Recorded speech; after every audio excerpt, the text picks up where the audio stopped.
সংগ্রামী ও কবি আহমদ রফিকের মরদেহ নেওয়া হয়েছে বিষয়ে জানাতে সেখান থেকে যুক্ত হচ্ছেন সহকর্মী শারবিন পুতুল। পুতুল, ভাষা সংগ্রামী আহমদ রফিকের শ্রদ্ধা নিবেদনের সবশেষ খবর কি জানাবেন?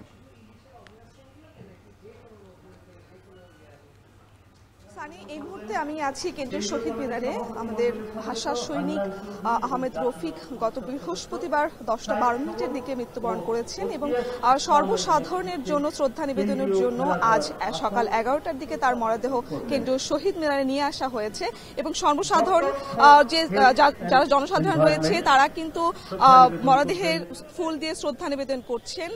ইতোমধ্যে সংস্কৃতি বিষয়ক মন্ত্রণালয় থেকে অতিরিক্ত সচিব এসেছিলেন তাকে শ্রদ্ধা নিবেদন করতেন এবং ঢাকা বিশ্ববিদ্যালয়ের প্রশাসন থেকে শুরু করে বিভিন্ন যে সাংস্কৃতিক জোট রয়েছেন, রাজনৈতিক কিছু নেতারা রয়েছেন, তারাও কিন্তু এসেছেন এবং তাদের সাথে কথা বলে জানতে পেরেছি আহমেদ রফিকের জীবন, এই যে মৃত্যু প্রণয় ঘটেছে সেই মৃত্যুতে কিন্তু পুরো জাতির, বাঙালি জাতির জন্য একটি শোকের ছায়ায় নেমে এসেছে বলা যায় এবং তার যারা শুভাকাঙ্ক্ষী ছিলেন এবং পরিবার পরিজনের ছিলেন এবং তাকে যারা যত্ন করেছিলেন তাদের মধ্যেও কিন্তু দেখেছি যে খুব ভেঙে পড়েছেন তারা এবং তারা বলছেন যেন এই আহমেদ রফিকের আত্মা যেন শান্তি পায় এবং তিনি তার শেষ ইচ্ছা কিন্তু পূরণ করে গিয়েছেন যেন তার মরদেহটি যারা ইব্রাহিম কলেজ হাসপাতালের যারা শিক্ষার্থীরা রয়েছেন তাদের গবেষণার জন্য দান করে গেছেন তিনি।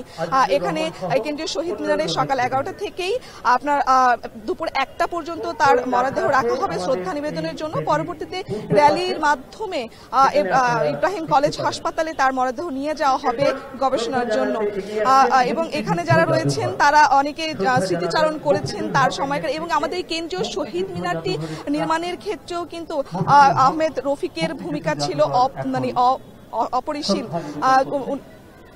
তিনি পড়াশোনা করেছিলেন আপনার চিকিৎসা শাস্ত্রে, কিন্তু তিনি সে পেশায় না গিয়ে পরবর্তীতে তিনি কিন্তু লেখালেখিতে কিন্তু মনোনিবেশ করেন। তার